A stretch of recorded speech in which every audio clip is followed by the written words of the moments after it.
somewhere along the way, it was determined that selling drugs is a marketable product. Because once you get a person started, they find out that they can't stop until the drug is gone or the money is gone. I have a passion for people, and I have been in positions where I could help people who were in crisis. I'm an addict in recovery, and for me to keep what I have, which is my recovery, I had to give it away. I'm involved in a program that has to do with awareness. Many of those who have a problem with alcohol and drugs, a person just doesn't know what to do. Many of the addicts had to go through enough pain in order for them to become willing to work on change. Peace and love. My name is Khalid Watson, and the title of this presentation is The Plight of an Addict, starring Lonnie T. Edwards. Let's listen to Mr. Edwards as he talk about mental health, and we'll be right back. Also have a mental health disorder. One who does not receive treatment, there are some consequences. Homelessness, with the job loss, family loss. Recovering is an everyday process. It requires a lot of effort to work on change.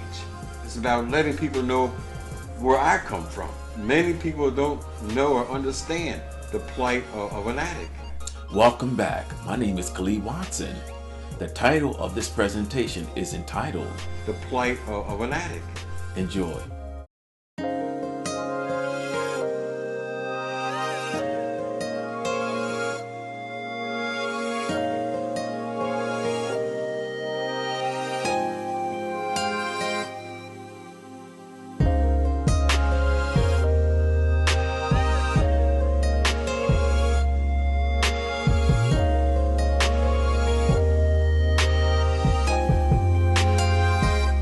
My name is Lonnie T.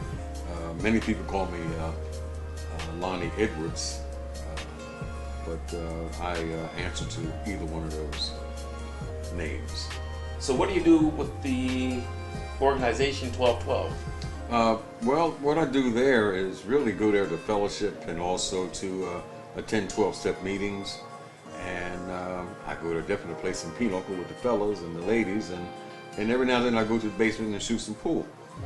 But it's a place I go that's safe, where I can go and be around people who are recovering, people who are not using drugs, and people who have found a way to make certain changes in their life and have become successful.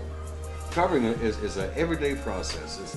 It requires a lot of effort to work on change, and to be able to be in a position to work on change, first have to be willing. Many of those who have a problem with alcohol and drugs also have a mental health disorder that needs to be addressed. For one who does not receive treatment, there are some consequences, and they're unpleasant ones. It's not just about jails and death. We're talking about homelessness, with the job loss, family loss, and so many other things that happens for one who finds a way, does not find a way to stop and using drugs and stay stopped. And really the neighborhoods, oh my God, when we look at the neighborhoods today, and compare them with the way they used to be when the neighborhoods were peaceful, we look at neighborhoods now where there are drug sales, there's crime, the border of houses, and a lot of that is attributed to the problem with drugs in our community.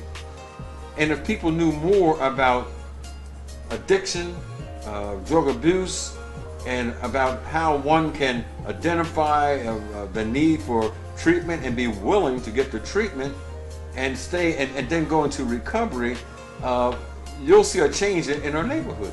These are places where we feel those neighborhoods need to get involved with some type of effort in order for people to be more educated about the disease of addiction, more educated about the solution.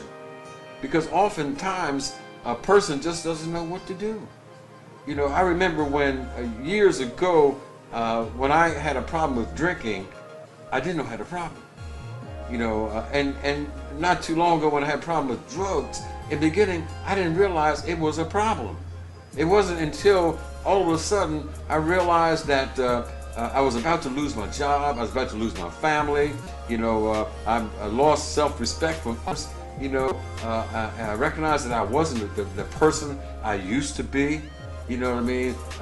Because I had all of a sudden realized that I had this disease called addiction, which is mental, physical, and spiritual. The disease of addiction, we're looking at something that is incurable. But it can be treated. But for it to be treated, one has to be willing to receive the treatment that is offered. My main focus really is the addict and the people affected by the addict. And the solution there is a need to have the education. See, we're talking about some of the problems that exist with drug addiction and drug-related problems has to do with fear, ignorance, and denial. Okay. The ignorance part can be resolved through education. The denial part can also be done through education. Now, I'm sorry to say is that many of the addicts had to go through enough pain in order for them to become willing to work on change.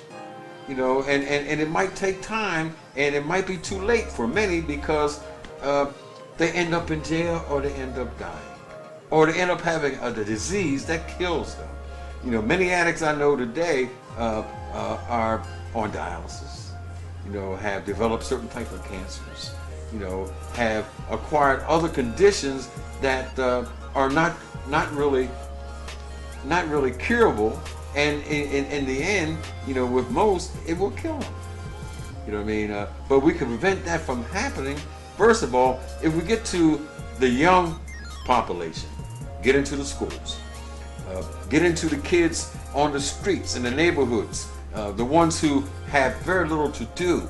Because in many communities, there are no community centers or programs geared towards giving kids an opportunity to learn positive things. I'm gonna argue about this. Primary concern, really, again, it goes to the individual, the families, and the neighborhoods. Individual, family, and the neighborhood.